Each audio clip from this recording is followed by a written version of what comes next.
दोस्तों, स्वागत है आपका रिविजन में, आपका फेवरेट पर्सनलाइज्ड और इंटरेक्टिव एडटेक प्लेटफॉर्म।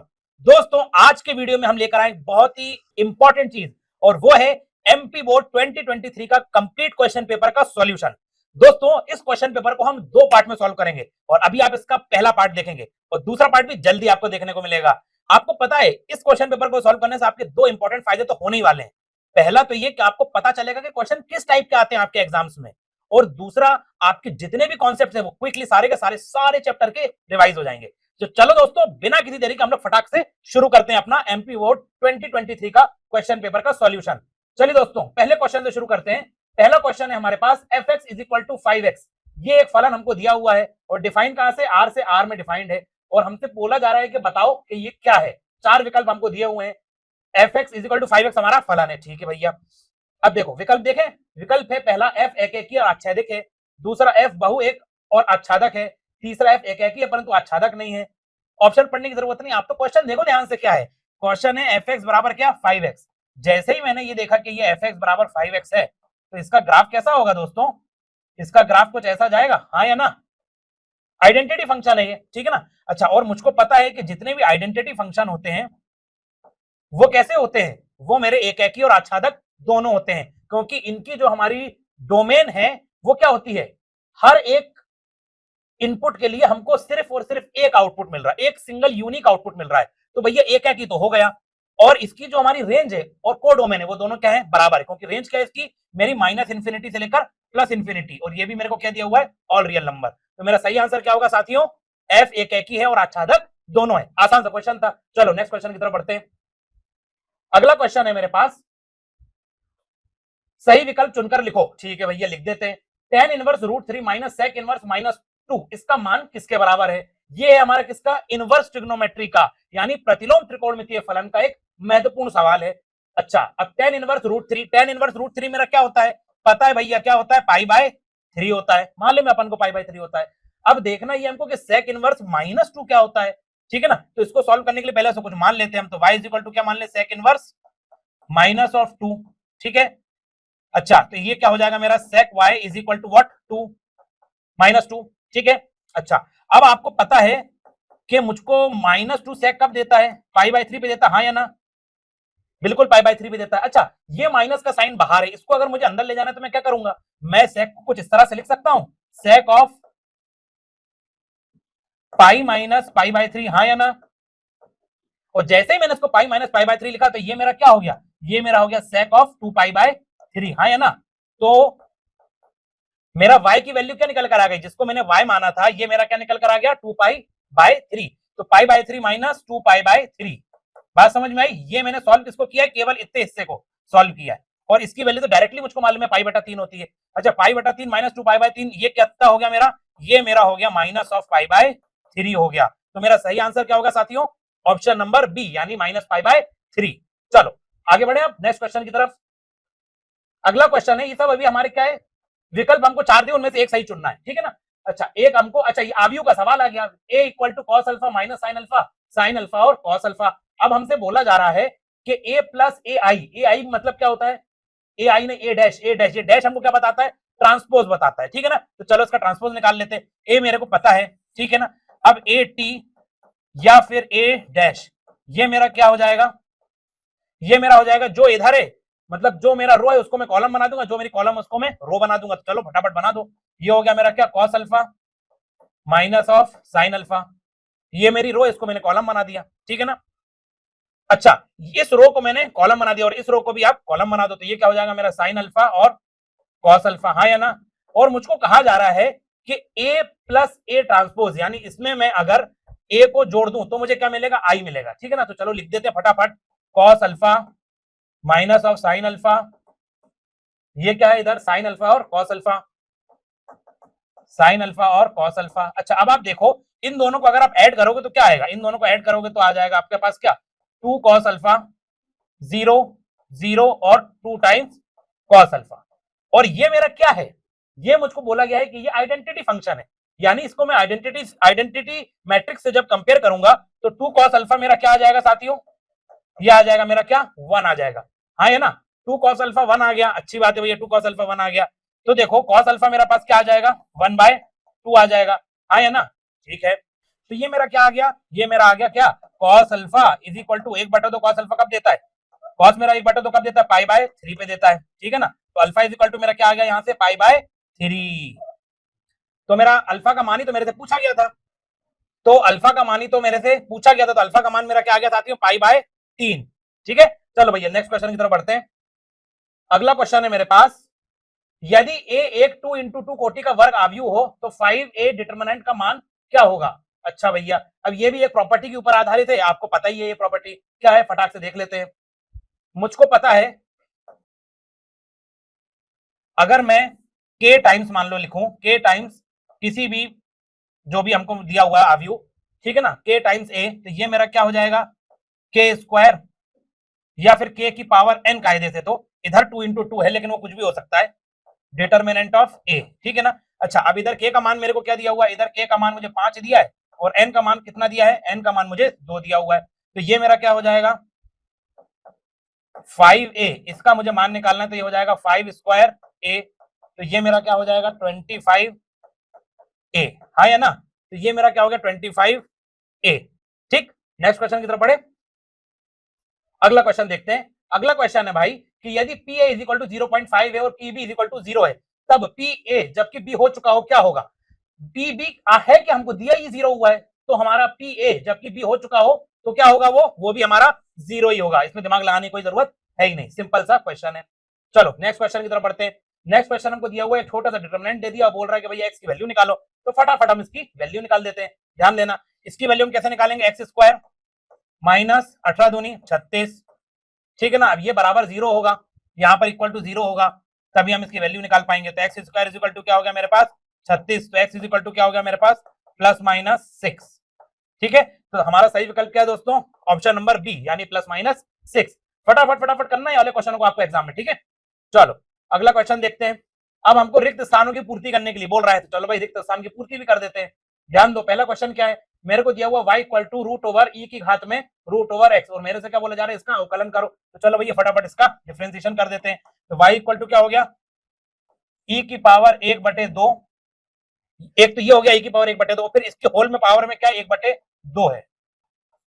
बात समझ में आ रही है। तो हम किसकी सहायता से इसका अवकलन करेंगे, श्रृंखला नियम की सहायता से करेंगे। तो चलो भैया फटाफट श्रृंखला नियम लगाते हैं। dy/dx इज इक्वल टू क्या हो जाएगा, सबसे पहले जो बाहर वाला है उसको निपटाएंगे, तो ये क्या हो जाएगा मेरे पास 1/2 e की पावर 1/2 1/2 माइनस 1, ठीक। ये तो मैंने बाहर वाले को कर दिया, अब अंदर वाले को करेंगे तो e की पावर 1/2।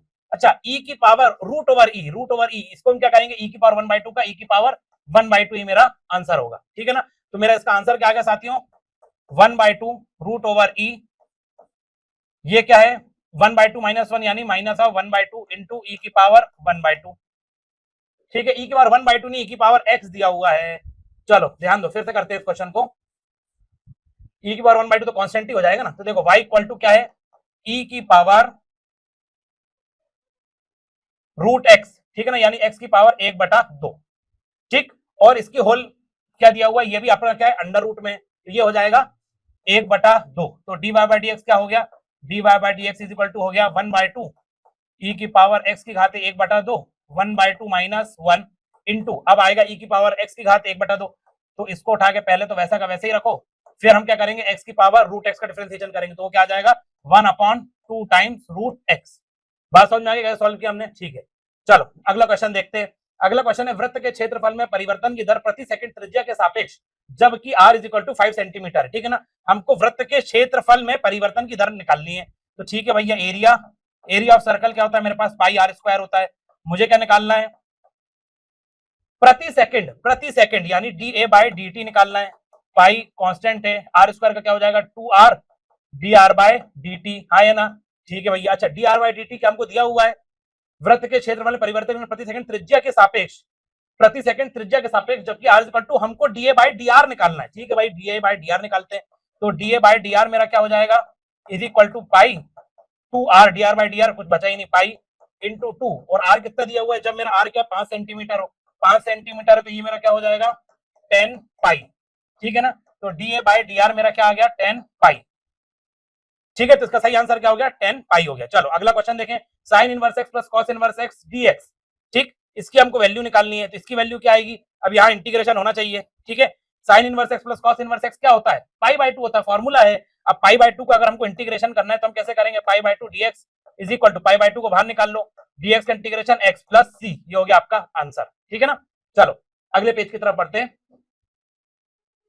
अगला क्वेश्चन है, तीन कोटि वाले किसी अवकल समीकरण, अगर कोई अवकल समीकरण आपको दिया हुआ और उसकी कोटि दी हुई है 3, उसके विशिष्ट हल में उपस्थित, उसके विशिष्ट हल में यानी उसके पर्टिकुलर सॉल्यूशन में उपस्थित स्वेच्छ अचरों की संख्या कितनी होगी। आप ये देखो, आपको दिया क्या हुआ है, विशिष्ट हल दिया हुआ है, आपको पर्टिकुलर सॉल्यूशन बोल रहा है, पर्टिकुलर सॉल्यूशन में आर्बिट्ररी कांस्टेंट होते हैं कि नहीं होते, होते ही नहीं है, तो हमारी इसकी वैल्यू क्या होगी, 0, आंसर क्या आएगा, 0 आएगा। चलो अब अगला क्वेश्चन देखते हैं, त्रिभुज की तीनों भुजाओं को क्रम में लेने पर उनका सदिश योग क्या होगा। आप ये देखो, जब हम क्या पढ़ते थे, ट्राइंगल लॉ हमने जब पढ़ा था त्रिभुज का, तब देखो हम दो भुजाएं लेते थे एक त्रिभुज की किसी एक क्रम में, तो उसका जो जोड़ होता था, उसका जो रिजल्टेंट आता था वो क्या आता था, तीसरी भुजा उल्टे क्रम में, हाँ है ना। मतलब अगर ये मेरा वेक्टर ए है, ये मेरा वेक्टर बी है, तो ये मेरा क्या आता था, वेक्टर ए धन वेक्टर बी, हाँ है ना, ठीक है। अब आपसे बोला क्या जा रहा है कि ये त्रिभुज की तीन भुजाओं को आपने एक ही क्रम में ले लिया है, ठीक है ना, एक ही क्रम में ले लिया, तो एक ही क्रम में ले लोगे तो क्या हो जाएगा, वेक्टर ए प्लस बी क्या हो जाएगा, माइनस हो जाएगा। अगर मैं एक ही क्रम में ले लूं तो ये जो है, ये वाली दिशा ना होकर ये क्या हो जाएगी, इसकी ऐसी दिशा हो जाएगी, तो ये माइनस का साइन इधर आ जाएगा और ये पूरा का पूरा फिर क्या हो जाएगा, मेरा 0 हो जाएगा, तो आंसर क्या हो जाएगा इसका, 0। बात समझ में आई। चलो अगला क्वेश्चन देखते हैं, एक्स वाई और जेड अक्षों की दिक कोसाइन हमको दिक कोज्या बतानी है, किसकी, एस अक्ष की, वाई अक्ष की और जेड अक्ष की, ठीक है भैया, इनकी दिक कोज्या हम बता लेते हैं। दिक कोज्या क्या होती है, मुझको पता है, एल एम एन से हम डिनोट करते हैं, ठीक है ना, एल एम एन से हम इसको डिनोट करते हैं। अच्छा, कॉस स्क्वायर अल्फा, अगर आप देखो ध्यान से, मुझको क्या बोला जा रहा है, इनकी दिक कोज्या बताइए, दिक कोज्या बताइए, तो दिक कोज्या मेरी होती क्या है, एक आपको रिलेशन में और बता देता हूं रिवीजन के लिए, L square plus M square plus N square is equal to क्या होता है, 1 होता है, ठीक है ना। इसका इधर इस्तेमाल नहीं है लेकिन आपको रिवाइज करा रहा था। तो देखिए एल इज इक्वल टू क्या होता है, cos alpha, M is equal to क्या होता है, कॉस बीटा, और एन इज इक्वल टू क्या होता है, कॉस ऑफ गामा, जहां अल्फा बीटा गामा क्या है, मेरी जो रेखा है उसके एक्स अक्ष, वाई अक्ष और जेड अक्ष से बनाए गए कोण है, ठीक है ना। अच्छा, अब मेरे से क्या बोला जा रहा है भाई, एक्स अक्ष की बताओ, एक्स अक्ष, एक्स अक्ष अपने आप से कितना कोण बनाता है भैया, 0 बनाता है, तो अल्फा क्या हो जाएगा, 0, तो कॉस अल्फा क्या हो जाएगा, कॉस 0 क्या हो जाएगा, 1। अच्छा, अब मेरा जो एक्स अक्ष है वो वाई और जेड से कितना कितना कोण बनाता है, 90-90 बनाता है, तो मेरा एम कितना हो जाएगा, कॉस 90 0, और एन कितना हो जाएगा, 0, ठीक। यानी एस अक्ष की अगर मैं दिक कोज्याएं बताऊं तो वो हो जाएंगी मेरी क्या, 1 0 0, ठीक। ऐसे अगर मैं वाई अक्ष की बताऊं तो हो जाएगी 0 1 0, ठीक। ऐसे मैं जेड अक्ष की बताऊं तो 0 0 1, ठीक है। चलो अगला क्वेश्चन देखते हैं, हमको बोला गया समाकलन करना, क्या e की power x f x plus f dash x, अगर इस तरह का फॉर्म हो तो इंटीग्रेशन में हम पढ़ चुके हैं, इसका आंसर क्या होता है, e की पावर x f x, ठीक है ना। अगर इस तरह का फॉर्म है कि e की पावर x कोई फलन हो और धन उसी फलन का अवकलज भी मौजूद हो, तो हमारा आंसर क्या होगा, e की घात x डॉट f x, ठीक। चलो अगले क्वेश्चन करते हैं, ये भैया रिक्त स्थानों की पूर्ति तो आपकी हो गई है, अब आपकी स्क्रीन पे आपको दिख रहा है क्या, सही जोड़ी बनाइए। चलो भाई सही जोड़ी बनाते हैं, ध्यान देना। मेरे को बोला गया इंटीग्रेशन 10x का, इंटीग्रेशन 10x का डायरेक्ट फार्मूला होता है, आपको याद होना चाहिए, क्या होता है फटाफट बताओ, इसका सही फार्मूला क्या होगा मेरा, minus log cos x plus C, ठीक है। अच्छा, cot x, integration cot x का फार्मूला क्या होगा, ये मेरा होगा log of sine x plus C, ठीक है। अच्छा, अब इंटीग्रेशन सेक एक्स का मेरा फार्मूला क्या होगा, log of sec x plus 10x plus C, ठीक है। अब इंटीग्रेशन कोसेक एक्स का क्या होगा, ये मेरा होगा लॉग ऑफ, ये अपन एरो बना देते हैं, ठीक है। चलो इतनी पिक्चर क्लियर हो गई। अब अगला क्या है भैया, ये डिटरमिनेंट दिया हुआ है, cos square x minus sine square x को सॉल्व करोगे तो क्या आएगा, cos square x minus of sine square x, cos square x minus sine square x क्या होता है, cos ऑफ 2x होता है, फॉर्मूला याद है ना, अरे भैया कक्षा 11 का फॉर्मूला है ये, ठीक है ना। तो cos square x minus sine square x क्या होता है मेरे पास, cos ऑफ 2x होता है, तो इसका आंसर मेरा क्या हो जाएगा, cos ऑफ 2x, तो इसको इधर मिला देते हैं इससे, बात समझ में आ गई, ठीक है। अब मेरे से बोला जा रहा है भाई sin 2x का अवकलज बताइए, इसके सापेक्ष फटाफट कर लेते हैं। मैं अगर y मान लूं किसको, sin 2x को, अब इसका dy dx निकालूं तो क्या हो जाएगा, dy by dx is equal to इसका हो जाएगा sin 2x का sin 2x फिर 2x का 2, तो ये हो जाएगा 2 sin 2x का डिफरेंशिएशन क्या होता है, cos 2x, ये हो जाएगा मेरा cos 2x और फिर 2x का 2, तो ये हो जाएगा 2 cos 2x, तो इसका मेरा आंसर क्या आ जाएगा, ये आ जाएगा मेरा 2 cos 2x, हाँ है ना।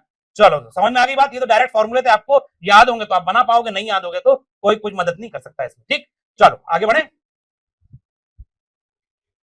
अगला क्वेश्चन देखते हैं। हमसे बोला जा रहा है प्रत्येक का एक शब्द या वाक्य में उत्तर दीजिए। तुच्छ संबंध किसको कहते हैं भैया? हमको पता है, रिक्त या सार्वत्रिक संबंधों को हम क्या कहते हैं? तुच्छ संबंध कहते हैं। फटाफट लिख लेते हैं इसको भी, फिर बढ़ते हैं अपन अपने नेक्स्ट क्वेश्चन की तरफ। तो तुच्छ संबंध किसको कहते हैं? हमको पता है, रिक्त या सार्वत्रिक संबंध को हम क्या बोलते हैं?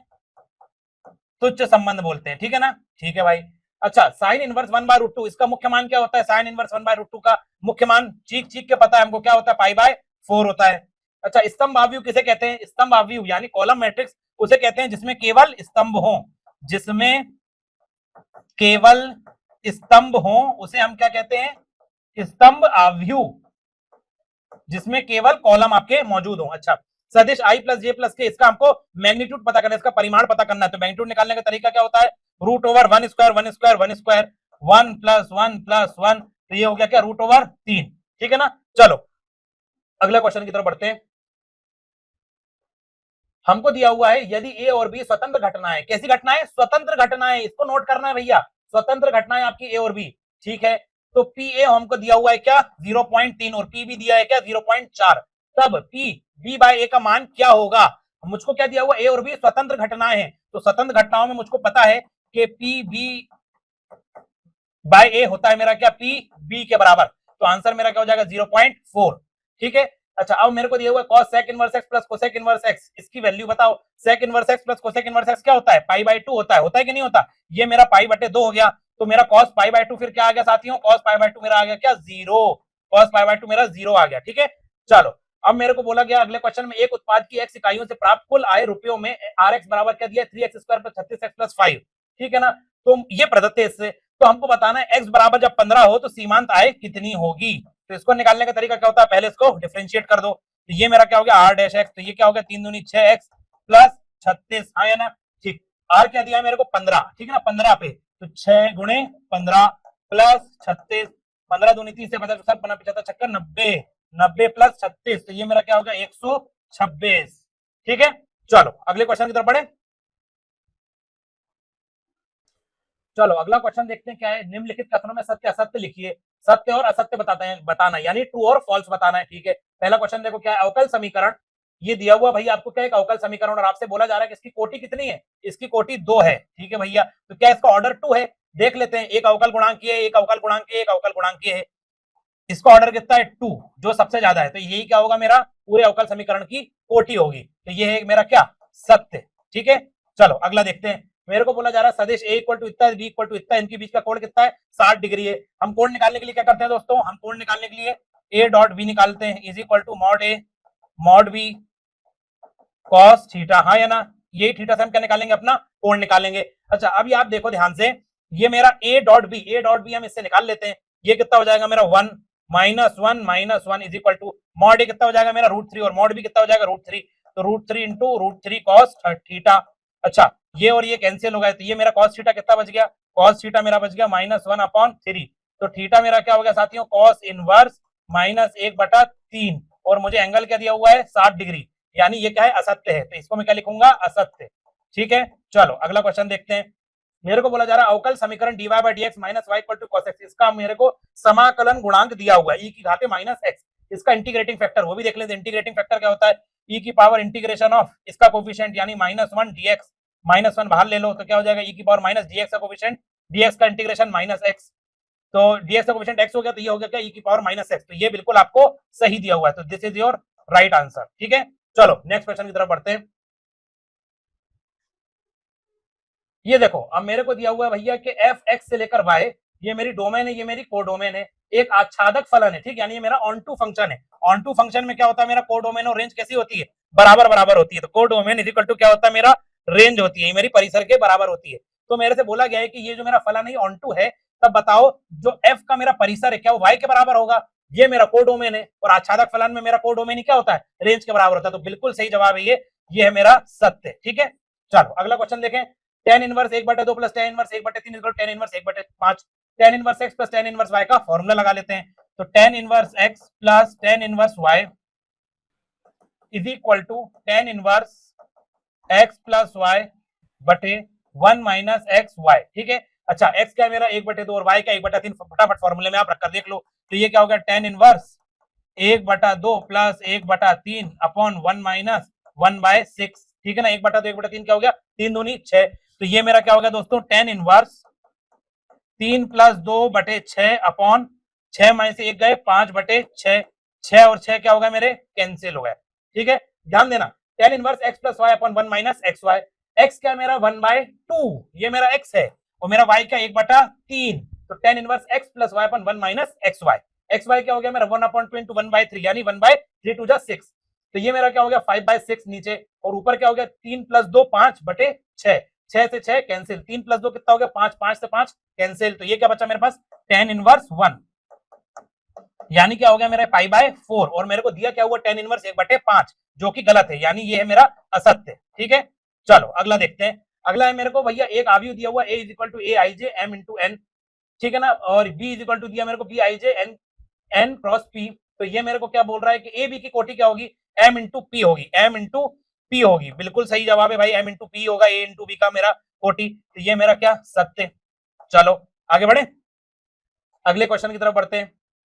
अगला क्वेश्चन मेरे को दिया हुआ है, यदि a = 1 2 3 है और b = 4 5 6 7 है, और मेरे को फलन मेरा दिया है 1 4 2 5 3 6, a से b तक एक फलन है, ठीक है भैया, इतनी बात समझ में आ गई। तो सिद्ध करना है मुझको, क्या सिद्ध करना है कि मेरा जो फलन है वो कैसा है, एक एकी है, एक एकी है, यानी मेरा 1 1 फंक्शन है, ठीक है। अच्छा 1 1 फंक्शन की खास बात क्या होती है, 1 1 फंक्शन की खास बात ये होती है कि जिसमें एक इनपुट होगा तो हमको एक ही आउटपुट बाहर मिलेगा, एक अद्वितीय आउटपुट बाहर मिलेगा, ठीक है ना।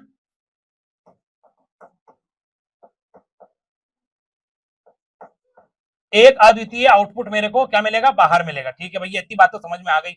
अब आप देखोगे ध्यान से कि क्या मुझको ऐसा मिल रहा है, देख लेते हैं। देखो आप, ए मैंने बना लिया एक, और एक मैंने बी बना लिया।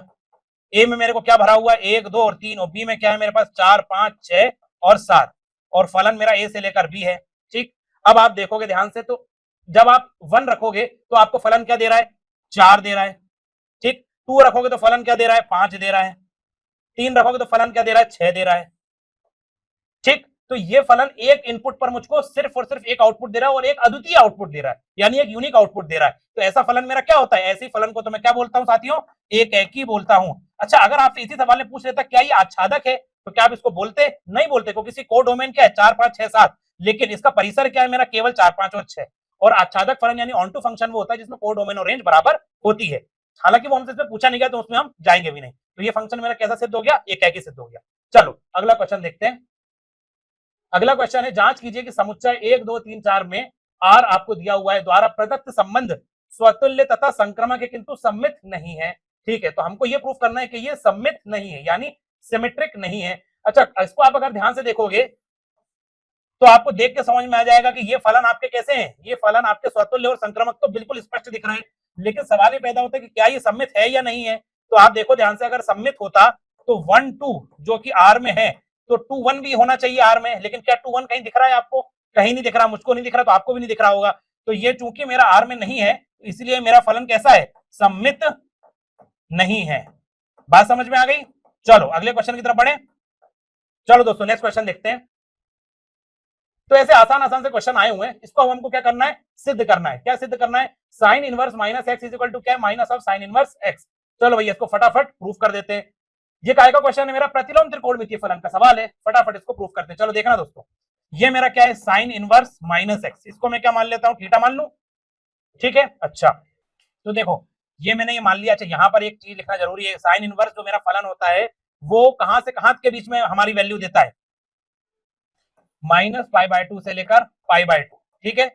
ठीक है भैया इतनी बात समझ में हो गई। तो साइन इनवर्स की गोद में जो बैठा होता है वो कहां से कहां होना चाहिए, -1 से लेकर 1 के बीच में होना चाहिए। तो मेरा एक्स भी क्या है, -1 से लेकर 1 के बीच में, ठीक है भैया इतनी बात तो समझ में आ गई है। अब आप देखोगे ध्यान से, तो ये क्या हो जाएगा, -x is equal to sine theta, हाँ या ना, ठीक। तो x मेरा क्या हो जाएगा, माइनस ऑफ साइन थीटा। अच्छा माइनस ऑफ साइन थीटा को साइन ऑफ माइनस थीटा लिख सकते हैं, बिल्कुल लिख सकते हैं। मेरी त्रिकोणमिति की एक प्रॉपर्टी होती है जो कि आपने कक्षा 11 में पढ़ी होगी, क्या कि साइन ऑफ माइनस थीटा मेरा माइनस ऑफ साइन थीटा होता है, ठीक है। चलो अब ये प्रॉपर्टी अगर आपको पता है तो फटाफट हम आगे इसको भी देख लेते हैं, ध्यान दो। तो अब ये मेरा क्या है, एक्स मैंने क्या रखा है मेरे पास, साइन ऑफ एक्स मेरे पास क्या है, थीटा मेरे पास क्या है, sine inverse minus of x, और इधर मैंने क्या निकाल लिया, एक्स निकाल लिया क्या, साइन इनवर्स माइनस थीटा। तो ये मेरा देखो क्या हो जाएगा, ये मेरा हो जाएगा sine inverse x is equal to क्या, माइनस ऑफ थीटा। ठीक है, अच्छा अब आप ध्यान से देखोगे, माइनस को मैं इधर ले जाऊं तो माइनस साइन इनवर्स एक्स, और थीटा मेरा क्या है, थीटा मैंने माना था sine inverse of minus x, तो sine inverse of minus x क्या हो गया, minus of sine inverse x. यही तो मेरे को क्या करना था, सिद्ध करना था। बात समझ में आ गई? तो ये हो गया क्या आपका इति सिद्धम, हैंस प्रूव्ड हो गया। ठीक है, आसान सा प्रूफ था। ठीक है ना, चलो अगला क्वेश्चन करें, ध्यान देना। नेक्स्ट क्वेश्चन करते हैं। मेरे को दिया हुआ है कि प्रूफ करना है भैया, सिद्ध करना है, ये भी प्रतिलोम त्रिकोणमितीय फलन का ये हमको बोला गया कि sign inverse x plus cos inverse x बराबर क्या है, पाई बाय 2 है। चलो भैया इसको ही प्रूफ कर देते हैं फटाफट। ध्यान दो, अगर मैं इसको कुछ मान लूं, इसको भी कुछ मान लूं, तो a प्लस बी क्या प्रूफ करना है मुझको, पाई बाय 2 प्रूफ करना है। ठीक है ना, चलो अब आप देखो, sine inverse x is equal to A मान लिया मैंने, कॉस इनवर्स एक्स को भी क्या मान लेता हूं मैं, बी मान लेता हूं। ठीक, तो एक्स इज इक्वल टू क्या हो जाएगा मेरे पास, साइन ए, और x इज इक्वल टू क्या हो जाएगा, cos b। ठीक, अब दोनों x है, इसका मतलब साइन है बराबर क्या हो गया, cos b हो गया, हाँ या ना, यहां तक तो कोई दिक्कत वाली बात ही नहीं है। अच्छा अब आप देखो ध्यान से, तो मैं cos b को क्या लिख सकता हूं, cos b को अगर मैं चाहूं तो ऐसा लिख सकता हूं, साइन ऑफ 90 माइनस b, हाँ या ना, ये मैं लिख सकता हूं, कोई दिक्कत ही नहीं भाई। cos थीटा क्या होता है, साइन ऑफ 90 माइनस थीटा, हमारी ट्रिग्नोमेट्री का फॉर्मूला है। अच्छा अब दोनों जगह साइन है, तो a इज इक्वल टू क्या हो गया मेरे पास, pi by 2 minus of b, तो ये मेरा क्या हो गया, a प्लस बी बराबर क्या हो गया, पाई बटे 2 हो गया। तो ये मेरा आ गया a प्लस बी बराबर पाई बटा 2। a मेरा क्या, साइन इनवर्स एक्स, ठीक है, b मेरा क्या है, कॉस इनवर्स एक्स, ये किसके बराबर आ गया मेरा, पाई बटे 2 के बराबर आ गया। दोस्तों यही तो मेरे को सिद्ध करना था, तो ये हमने सिद्ध कर दिया। ठीक है ना, बात समझ में आ गई? चलो अब अगले क्वेश्चन की तरफ बढ़े। नेक्स्ट क्वेश्चन, अगला क्वेश्चन है मेरे पास, यदि a इक्वल टू इतना दिया है, b इक्वल टू इतना दिया है, तो a प्लस बी मेरे को ज्ञात करना। चलो भैया फटाफट इसको भी ज्ञात कर लेते हैं। दो भैया आपको क्या दिया हुआ है, मैट्रिक्स दिया हुआ है, एक दिया हुआ है a, एक दिया हुआ है b, a प्लस बी बताना है, तो a प्लस बी बता देते फटाफट। a plus B equal to क्या हो जाएगा, इंडिविजुअल एलिमेंट को ऐड कर दो, -2 -1, 3 प्लस 0, 1 प्लस 1 और 2 प्लस 2। ठीक है, तो ये आपका क्या हो गया, ये आपका हो गया -3, 3, 2 और 4, तो ये क्या आ गया आपका दोस्तों, a प्लस बी आ गया। कोई रॉकेट साइंस नहीं थी, आसान सा क्वेश्चन था। नेक्स्ट क्वेश्चन करें, चलो भैया अगला क्वेश्चन। अगला क्वेश्चन आप देखोगे तो आपको क्या बोला जा रहा है, यदि a इक्वल टू 1 -4 और 3 और b इक्वल टू दिया -1 2 और 1, तो a b ज्ञात करें। यानी आपको दो मैट्रिक्स का क्या निकालना है, गुणनफल निकालना है, a इंटू बी निकालना है। फटाफट इसका हम गुणनफल निकाल लेते हैं। ध्यान दो, मैट्रिक्स मल्टीप्लीकेशन कैसे करेंगे, इसको इससे मल्टीप्लाई करो, 1 इंटू -1, 1 इंटू 2, 1 इंटू 1, फिर -4 into -1, -4 into 2, -4 into 1, 3 into -1, 3 into 2, 3 into 1, तो ये मेरा क्या हो जाएगा, -1 2 1 4 -8 -4 -3, 3 दूनी 6 और 3 एका 3। ठीक है, तो ये क्या आ गया, साइन चेक कर लो, -1 ठीक है, 2 ठीक है, 1 ठीक है, माइनस माइनस प्लस 4, -8 -4 -3 6 और 3, तो ये आ गया क्या आपका दोस्तों, a इंटू बी। ठीक है, नेक्स्ट क्वेश्चन की तरफ बढ़ते हैं। अगला क्वेश्चन है मेरे पास, x के सापेक्ष x की घात x का क्या निकालना है मुझको, अवकलन यानी डिफरेंशिएशन करना है। ठीक है भैया, x के सापेक्ष करना है, यानी x के रिस्पेक्ट में मुझे करना है। तो ध्यान दो, अगर मैं इसको y मान लूं, y इक्वल टू x की घाते x, तो मुझको क्या निकालना है, मुझको निकालना है dy बाय dx निकालना है। ठीक है ना, dy बाय dx निकालते, चलो भैया dy बाय dx निकाल लेते हैं। लेकिन ऐसे क्वेश्चन में मैं सबसे पहला काम भी करता हूं, दोनों साइड लॉग लेता हूं, तो फटाफट लॉग ले लो पहले। तो log y इक्वल टू क्या हो गया, log ऑफ x की घात x, log y equal to क्या आ गया मेरे पास, x into log of x। ठीक है ना, अब आप कर लो डिफरेंशिएशन, तो क्या हो जाएगा, 1 by y dy by dx is equal to क्या हो गया, x log x का 1 by x plus log x का 1, x और x कैंसिल, तो dy by dx is equal to क्या हो गया, y क्या है, मेरे को x की पावर x दिया हुआ है, तो ये क्या हो गया मेरा 1 प्लस log ऑफ x। बात समझ में आ गई? तो dy बाय dx मेरा क्या आ गया साथियों, x की घाते x ब्रैकेट में 1 प्लस log x। ठीक है, ये आ गया आपका क्या, dy बाय dx। हमारे x की घात x का, इसका ये जो दिया हुआ है ना, इसका मेरा अवकलन मैंने कर दिया x के सापेक्ष। ठीक, चलो अगला क्वेश्चन। अगला क्वेश्चन है, मेरे को दिया हुआ y equal to sine inverse 2x upon 1 plus x square. अब मुझे क्या निकालना है, इसका dy बाय dx। ठीक है, चलो इसका फटाफट dy बाय dx निकाल लेते हैं। इसको निकालने के लिए सबसे पहले तो मैं x को क्या रख दूं, tan थीटा रख देता हूं। x को tan थीटा रखूंगा तो ये क्या हो जाएगा मेरे पास, sine inverse 2 tan theta upon 1 plus tan square theta. ठीक है ना। 2 tan theta 1 plus tan square theta क्या होता है, साइन 2 थीटा। तो ये हो जाएगा मेरा क्या, sine inverse sine of 2 theta. ठीक है, इतनी बात क्लियर हो गई। अच्छा, साइन इनवर्स साइन 2 थीटा आ गया, ये मेरा क्या चला रहा है, y इक्वल टू, ये मेरा क्या y इक्वल टू, तो y इक्वल टू मेरे पास क्या आ गया 2 थीटा। ठीक, अब इसका आप क्या कर दो, डिफरेंशिएशन कर दो, dy बाय dx करना है। तो चलो भैया dy बाय dx कर देते हैं। तो ये आ जाएगा मेरा क्या, dy by d theta, dy by d theta इधर क्या आ गया मेरा 2 आ गया। ठीक, या फिर इससे बेहतर आप एक काम करो, थीटा की जगह क्या रख दो, थीटा की जगह आप रख दो क्या, अपना tan इनवर्स x। तो y इज इक्वल टू क्या हो जाएगा आपके पास 2 थीटा हो गया क्या, tan इनवर्स x। तो dy बाय dx क्या हो जाएगा, dy बाय dx हो जाएगा आपके पास 2 इंटू tan इनवर्स x का क्या होता है 1/1 प्लस x स्क्वायर। तो ये आ गया क्या आपका dy बाय dx आ गया। ठीक है, चलो भैया नेक्स्ट क्वेश्चन करें अब। अगला क्वेश्चन है, दिखाइए कि प्रदत्त फलन f(x = 12x - 3) r पर एक वर्धमान फलन है। मेरे को बोला जा रहा है कि मुझको एक फलन दिया हुआ है क्या, f(x = 12x - 3), ये पूरा का पूरा जो मेरा फलन है, ये वाला पूरा का पूरा फलन, ये मेरा r पर कैसा है, वर्धमान है, यानी इंक्रीजिंग है। ठीक है भैया, इसको हम इंक्रीजिंग सिद्ध कर देते हैं। इंक्रीजिंग सिद्ध करने के लिए सबसे पहला काम क्या करते हैं, सबसे पहला काम तो इसको आप क्या करो, डिफरेंशिएट कर दो। डिफरेंशिएट करोगे तो क्या हो जाएगा, 12, बस 12, क्योंकि x गया और ये भी गया। अच्छा, अगर आप देखो इंक्रीजिंग फलन, कोई भी आपका फलन वर्धमान कब होता है, वो मेरा फलन वर्धमान तब होता है जब f डैश एक्स कैसा है, 0 से बड़ा है।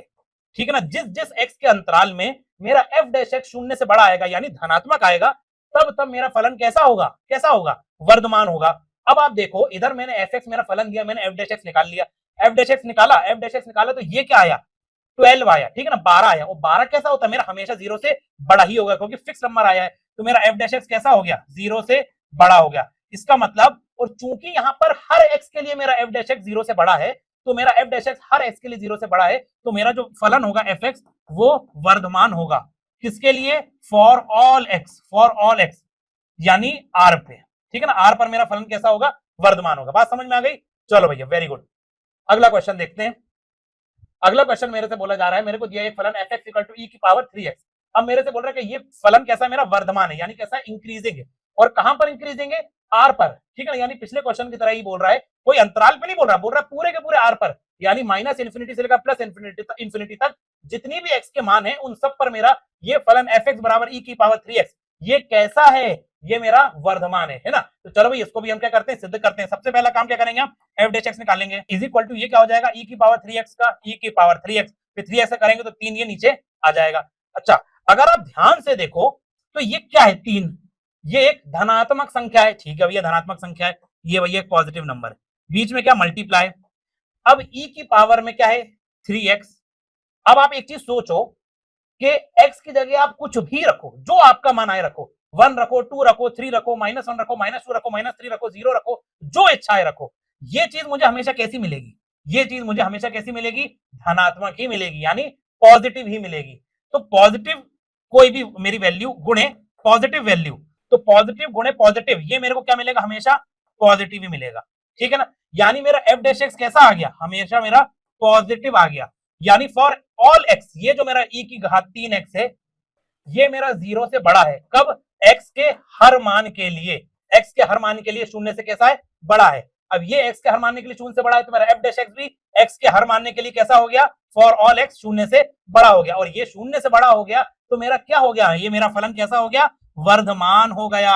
हाँ या ना, बात समझ में आई, बेसिक से क्वेश्चन था। चलो अगले क्वेश्चन की तरफ बढ़े, इसी स्पीड से फटाफट फटाफट करना है आपको एग्जाम में भी, ठीक है ना। चलो चलो भैया, अगला क्वेश्चन मेरे को दिया हुआ है, मान ज्ञात कीजिए -1 से लेकर 1 sin की घात 5x cos की घात 4x। ठीक है भैया, कर देते हैं इसकी वैल्यू हम। अच्छा, अगर आपको निश्चित समाकलन की एक प्रॉपर्टी याद होगी, उसकी एक प्रॉपर्टी आपने पढ़ी होगी कि -a से लेकर a, अगर कोई फलन आपको f(x dx) दिया है और आपने ये जांच लिया कि f(x) मेरा कैसा है, एक ऑड फलन है, ठीक है ना, एक ऑड फलन है, यानी आपका एक विषम फलन है, तो इसकी वैल्यू क्या हो जाएगी, मेरी 0 हो जाएगी। हाँ या ना, ठीक है। अब पहले तो मैं ये देखता हूं कि ये जो मेरा फलन है ये सम है या विषम है, मुझको ये चेक करना है। सम और विषम चेक करने के लिए हम करते क्या थे, x की जगह -x रख के देखते थे। तो चलो भैया पहले यहाँ क्वांटे में मैं fx लिख लेता हूं। तो fx मैंने यहाँ लिखा sin की घात 5x इंटू cos की घात 4x। ठीक, अच्छा अब देखो x की जगह मैंने क्या रखा, -x रखा, तो ये क्या आ गया, -x की घाते 5 गुणे cos की घात 4 और x की जगह क्या हो गया भैया, -x। अच्छा, अब आप देखो साइन -x क्या होता है, चौथे क्वाड्रेंट में, sine minus X minus sine X होता है, और ऊपर कितनी आपके 5 है, यानी माइनस बाहर आ जाएगा, तो ये हो गया माइनस साइन 5x। अच्छा, कॉस माइनस थीटा कितना होता है, कॉस थीटा होता है, और ऊपर भाई पावर भी आपकी इवन है, हालांकि ये हो गया कॉस की पावर 4x। ठीक है, तो देखो भैया, ये मैंने x की जगह माइनस एक्स रखा, तो मेरे को क्या मिला, माइनस ऑफ fx, यानी मेरा फलन कैसा निकल कर आया, विषम फलन निकल कर आया, ऑड फंक्शन। ठीक है, अच्छा, और मैंने अभी थोड़ी देर पहले देखा मेरे ऑड फंक्शन की प्रॉपर्टी क्या होती है, अगर मेरा फलन ऑड हो तो माइनस ए से लेकर ए के बीच में मेरा फलन का समाकलन क्या हो जाएगा, शून्य। तो चूंकि ये ऑड फलन है, तो माइनस 1 से लेकर 1 के बीच में मेरे ऑड फंक्शन का समाकलन क्या हो जाएगा, शून्य हो जाएगा। तो इसका आंसर क्या हो जाएगा मेरा, शून्य। बात समझ में आ गई? चलो अगला सवाल करें। अगला सवाल है मेरे पास, मुझको मान ज्ञात करना है। ठीक है, -1 से लेकर 2 के बीच में x की घात 3 माइनस एक्स और मॉड लगा हुआ है। चलो भैया फटाफट हम इसका मान ज्ञात कर लेते हैं। ध्यान देना, मेरे को क्या दिया, -1 से लेकर 2। ठीक, तो पहले मैंने अपने इसको, जो मेरी लिमिट्स है ना, इसको मैं टुकड़ों में तोड़ लेता हूं। ठीक है, अंतराल अंतराल में तोड़ लेता हूं, ताकि ये जो मॉड है ना, ये मॉड के साथ तो मैं इंटीग्रेशन कर नहीं सकता, तो इस मॉड को हटाने के लिए मैं अपने अंतराल को टुकड़ों में तोड़ रहा हूं। ठीक, तो ध्यान देना दोस्तों, मैं ऐसा करता हूं, -1 से लेकर 0 mod of X cube minus X DX plus 0 से लेकर 1 mod of X cube minus X DX plus 1 से लेकर 2 mod of X cube minus X DX. यहां तक तो क्या हो गई, अपनी पिक्चर एकदम क्लियर हो गई। अब आप देखो, ये मॉड मुझको हटाना है, तो एक काम करते हैं, एक्स क्यू माइनस एक्स को यहाँ क्वांटे में लेकर आते हैं। ये भाई साहब को मैं इधर ले आया। ठीक, अब मैं देख रहा हूं -1 से लेकर 0, -1 से लेकर 0 के बीच की कोई भी आप वैल्यू रखो, -1/2 रख के देखें, चलो -1/2 रखकर देखते हैं, तो ये क्या हो जाएगा, -1/2 का क्यूब माइनस -1/2 यानी +1/2, हाँ या ना। ठीक है, तो ये आपका क्या हो जाएगा, -1/8 प्लस 1/2। ठीक, तो आप ध्यान से देखो, ये हो जाएगा आपका 4/8 माइनस 1/8। इधर मैंने 4 से गुणा 4 से डिवाइड कर दिया, तो क्या हो गया, 4/8 माइनस 1/8, तो ये आपका क्या आ गया, 3/8। यानी ये कैसी वैल्यू आ गई आपकी, पॉजिटिव, धनात्मक।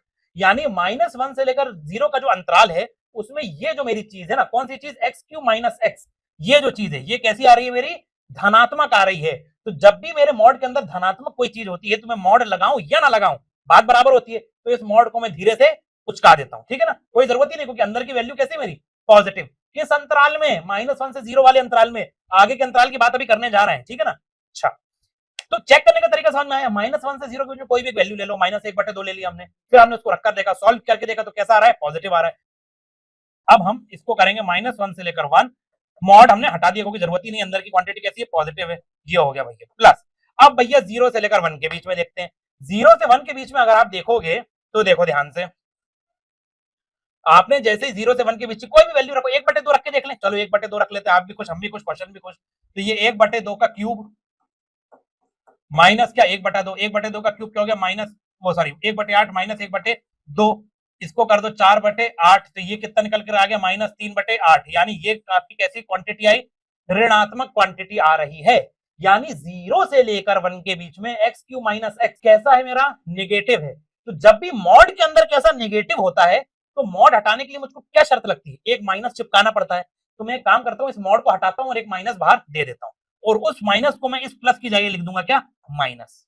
ठीक, क्यों, क्योंकि एक्स क्यू माइनस एक्स मेरा कैसा आ रहा है, नेगेटिव आ रहा है। तो मॉड में तभी हटा सकता हूं जब बाहर में एक माइनस उसके साथ लगा दूं। तो चलो मैंने लगा दिया, तो अब ये क्या हो गया मेरा, 0 से लेकर 1 एक्स क्यू माइनस एक्स। शान से मैंने यहां पर भी क्या है, अपना मॉड हटा दिया। अब बची केवल एक अंतराल मेरा, 1 से लेकर 2 वाला। 1 से लेकर 2 के बीच में हम क्या रख दें भैया, 1.5 यानी 3/2, 3/2 रखकर देख ले, चलो 3/2 रखकर देख लेते हैं कि पॉजिटिव आ रहा है कि नेगेटिव आ रहा है। अच्छा, अगर आप ध्यान दोगे तो 3/2 का होल क्यूब और -3/2 ये पॉजिटिव ही आएगा, देखकर ही लग रहा है, तो इसका मॉड में आसानी से हटा सकता हूं। ठीक है ना, तो चलो इसका मॉड में हटा देता हूं बिना किसी परेशानी के। तो 1 से लेकर 2 X cube minus X DX हो गया। बात समझ में आई? तो आपको यहां तक तो क्लियर हो गया कि हमने अंतराल कैसे बनाए और अंतराल में मॉड कैसे हटा दिया। अब फटाफट, अब तो आसान सा क्वेश्चन हो गया, इसका हमको क्या करना है, इंटीग्रेशन करना है। फटाफट इसका इंटीग्रेशन कर लेते हैं। तो ये क्या हो जाएगा, एक्स की घात 4/4 माइनस एक्स स्क्वायर बटे क्या, 2। ठीक है, अच्छा, एक्स की घात 4/4 माइनस एक्स स्क्वायर बाय 2, ये कहां से कहां तक है मेरा, -1 से लेकर 1 के बीच में, -1 से लेकर 0 के बीच में। ठीक है ना, ये भी 0 है आपका। ठीक है, चलो अगला देखते हैं, -0 से लेकर 1 एक्स की घात 4/4 एक्स की घात 4/4 माइनस एक्स स्क्वायर बटा 2, ये कहां से कहा है, 0 से लेकर 1 के बीच में, प्लस ऑफ ये आपका क्या हो गया, एक्स की घात 4/4 माइनस एक्स स्क्वायर बटे 2, ये क्या 1 से लेकर 2 के बीच में, ठीक है ना। चलो अब हमको क्या करना है, सिर्फ खाली इसमें लिमिट रखनी है, तो फटाफट इसमें लिमिट रखकर देख लेते हैं। तो अब इसको फटाफट हम क्या करेंगे, लिमिट रखकर देख लेंगे। चलो भैया रख लो फटाफट लिमिट। तो ये क्या आ जाएगा आपके पास, थोड़ी जगह में हमको सहयोग करना है, 0 0 रखा, गायब हो गया 0, -1 रखना है, अब माइनस ऑफ -1, तो माइनस ये हो गया आपका 0 माइनस -1 की पावर 4 यानी 1/4 -1/2, ये आप 1 रखोगे तो 1/4 माइनस 1/2 प्लस ये हो गया 2 की पावर 4/4 माइनस 2 की पावर 2/2 माइनस ऑफ 1 रखो 1/4 माइनस ऑफ 1/2। इसको सॉल्व करोगे तो आपका आंसर क्या आ जाएगा साथियों, 11/4 आ जाएगा। ठीक, तो ये आ गया आपका फाइनल आंसर। अब अगले क्वेश्चन की तरफ बढ़ते हैं हम। अगला क्वेश्चन है मेरे पास, सदिश वेक्टर एक हमको दिया हुआ है a equal to I plus 2j plus 3k का सदिश b equal to 2i plus k पर हमको क्या निकालना है, प्रक्षेप ज्ञात करना है। तो चलो भैया फटाफट अब इसमें हम अपना प्रक्षेप ज्ञात कर लेते हैं। मुझको पता है कि अगर मुझको वेक्टर a का वेक्टर b पर क्या निकालना है, प्रोजेक्शन निकालना है यानी प्रक्षेप निकालना है, तो मैं क्या करूंगा, तो मैं करता हूं vector a dot vector b divided by mod of vector b। ठीक है ना, इससे मेरा क्या आ जाता है, वेक्टर a का प्रक्षेप वेक्टर b पर। तो चलो पहले हम a डॉट b निकाल लेते हैं। a डॉट b निकालें तो क्या हो जाएगा मेरा, a dot b is equal to हो जाएगा, मेरा क्या 1 इंटू 2 2 प्लस 0 प्लस 3, तो ये क्या हो गया मेरे पास 5, और मॉड ऑफ वेक्टर बी मेरा क्या हो गया, मॉड ऑफ वेक्टर बी मेरा आ गया रूट ओवर 2 का स्क्वायर प्लस 1 का स्क्वायर, तो ये हो गया रूट ओवर 4 प्लस 1 यानी रूट ओवर 5। तो मेरा प्रक्षेप क्या आ गया, प्रक्षेप मेरा आ गया है ए डॉट बी कितना है भैया 5, और ये कितना है आपका रूट 5, ये कट गया तो क्या बचा आपके पास, खाली रूट ऑफ 5। तो यही क्या है आपका आंसर। ठीक है, चलो अगला क्वेश्चन देखते हैं। क्वेश्चन है, उस समांतर चतुर्भुज का क्षेत्रफल ज्ञात कीजिए जिसकी संलग्न भुजाएं यानी उसके हमको एडजेसेंट साइड्स दिए हुए हैं, क्या vector a equal to I minus J plus 3k और b is equal to 2i minus 7j plus k। तो मुझको क्या निकालना है भैया, ऐसे चतुर्भुज का क्षेत्रफल निकालना है। चलो भैया फटाफट इसका क्षेत्रफल निकाल लेते हैं। तो ये मेरा क्या आएगा, जब मुझको पता है क्षेत्रफल का क्या होता है, पहले तो मैं काम करता हूं vector a cross vector b निकालूंगा। ठीक है, फिर vector a cross vector b निकालने के बाद इसका मॉड ले लेंगे, तो ये क्या आ जाएगा, यही तो मेरा क्या होता है, क्षेत्रफल होता है। ये क्षेत्रफल का फॉर्मूला आपको याद है कि नहीं है, ये हमने सदिश में पढ़ा था, वेक्टर अलजेब्रा जब हमने सदिश बीजगणित पढ़ी थी तब हमने देखा था कि किसी भी समांतर चतुर्भुज का अगर हमको क्षेत्रफल निकालना हो तो उसके लिए हम क्या करते हैं, ए क्रॉस बी जो उसकी संलग्न भुजाएं होती हैं उनका क्रॉस प्रोडक्ट लेते हैं। ठीक है ना, क्रॉस प्रोडक्ट लेने के बाद उसका मॉड ले लेते हैं, उसकी खाली मॉड्यूलस वैल्यू लेते हैं और वही हमारा क्या आ जाता है, एरिया आ जाता है। चलो फटाफट निकालें,